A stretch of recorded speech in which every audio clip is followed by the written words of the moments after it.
I have a lot of trauma. And it's funny that you guys have tub moments because we have tub moments. We debrief in tubs. It was like this moment where he looked at me. I had no idea. I've felt alone my whole life. She grew up in a really abusive home. Super abusive home. My father beat me, my whole life. Bruises and First black eye was when she was like 5. But she would tell me about this stuff. She's like, oh yeah, I like abusive home, but haha. Like she would like joke about it just to like kind of brush it under the rug, right? Just to like. And he naturally has a loud voice, right? Like John's never yelled at me, but he'll get, more stern. Sure, yeah. And immediately I'm just like, I'm the little kid that was being beat, and I'm like, I don't want to talk. I have anxiety. I'm going to go away. And I'm just like, don't talk to me. Like, like to fix a problem, identifying, or what's the saying? Like the first thing you have to do is identify.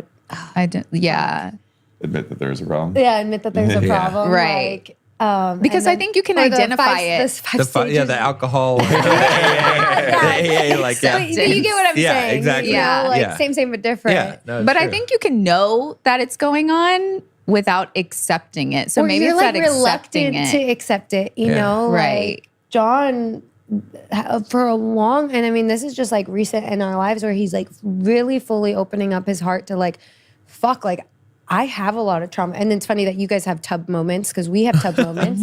We debrief in tubs. Yeah. And it was like this moment where like he looked at me, I had no idea, right? Like this was just a few weeks ago. And he was like, I've felt alone my whole life. And like crying. And I'm like, you're not alone, babe. Like I'm right here. I'm gonna cry thinking about it because like you're never alone and I'm always gonna be here for you. And like, but that trauma, right? And then like as a man to like admit you have trauma and like, and it's okay. Like it's okay to like you said, obviously don't be a bitch about it.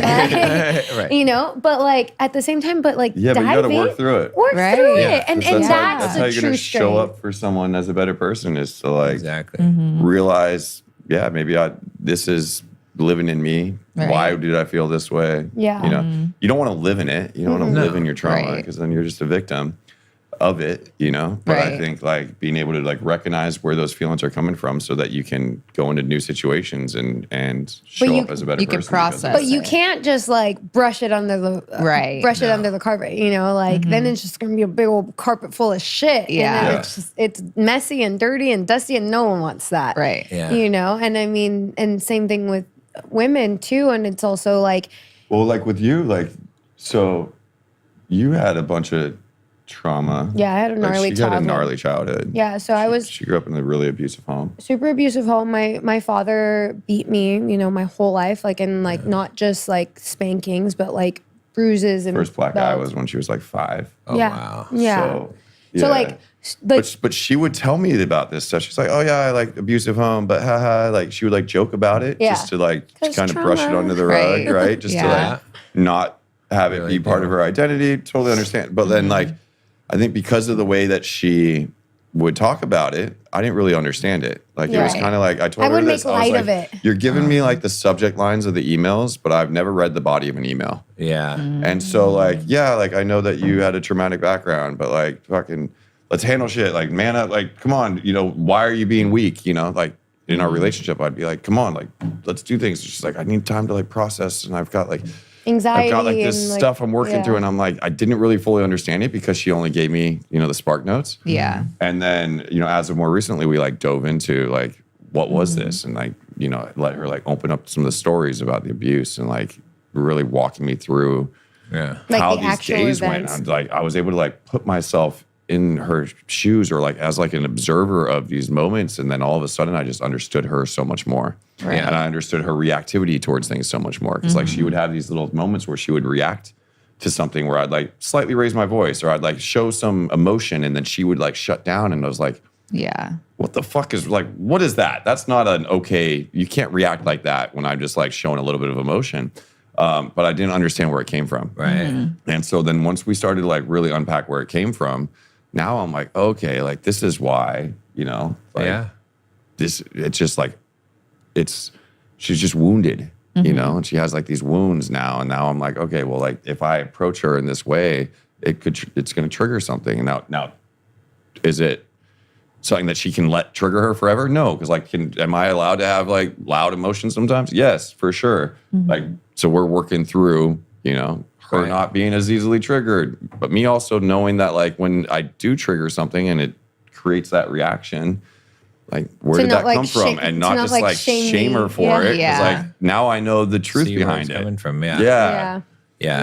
And it was like, in the beginning of our relationship, he'd be like, why are you getting like this? Like, I didn't even do anything. And he naturally has a loud voice, right? Like John's never yelled at me, but he'll get, more stern. Sure, yeah. And immediately I'm just like, I'm the little kid that was being beat, and I'm like, I don't want to talk. I have anxiety. I'm going to go away. And I'm just like, don't talk to me. Like, And he's like, why are you acting like you can't? This isn't a way, this isn't conducive to life. Like, we can't continue on like this. And but he didn't. And in my head, I'm like, don't you know? And she's like, I told you I was like literally abused. Right. But like to me, I didn't get the clip. Couldn't put the two and two like, together.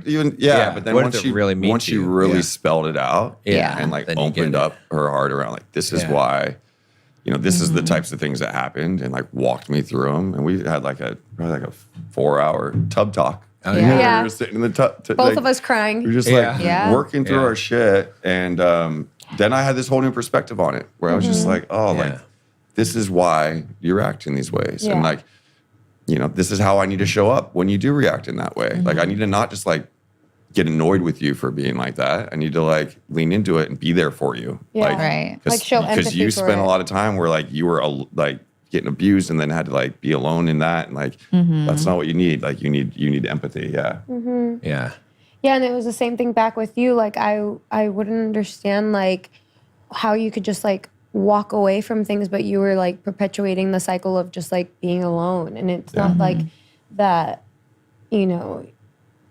like no fault of like your mom's, but she was a single mom, and like she was like having to provide for 3 kids, and like a lot of your childhood was like you fending for yourself, and with a father who wasn't like emotionally available and like kind of emotionally abusive in some ways. Like it made so much more sense where I'm just like, babe, like I love you, you can trust me, because you've never had that like sense of like I can trust somebody, like you had like hyper independence. You're like, it's like live alone, die alone. By myself. I'm like, nope, we got together. John used to follow me into like the next room when I would try to leave, and I hated it, but I'm glad he kept doing it, because I grew up very much like my mom would give everybody the silent treatment for like days. Like there was not any talk about feelings and emotions and things like that, because my parents, they didn't have the emotional intelligence back then, like from their own childhood. I can see that now, but I had learned these like avoidant sort of ways to handle things, because that's how I handled them back then too. And so I would just want to leave when I would get overwhelmed. And I'm like, let me sit and think about it. And even sometimes now I'll be like, you know what, never mind, I'll like figure it out myself. And which I'm like, no, we're not doing that. We're figuring out together. Which is a genuine thing. There is like a genuine part of me that from that time that's like, I can figure this out because I had to figure everything out. And so it's not like a dig at John even when I say it, but he's like, no, let's figure it out. And there is something scary about putting stuff on somebody when you don't know if they can handle all the things, And even though he can, I feel like I related to when you said, like what's going to happen? Like, can someone see all these things about me and still be like, there? Right. Because if you've never had that in a way, like never shown anybody all your deepest, darkest parts of you, how do you know that they're going to, right? Yeah, I mean, you don't. Right. Yeah. And I think that's true. The thing is like, But you have to trust the relationship. You got to trust, or like if you open it all up and they don't want to be there for you, then that's not true. the right person. Well, that's also the answer, I guess. So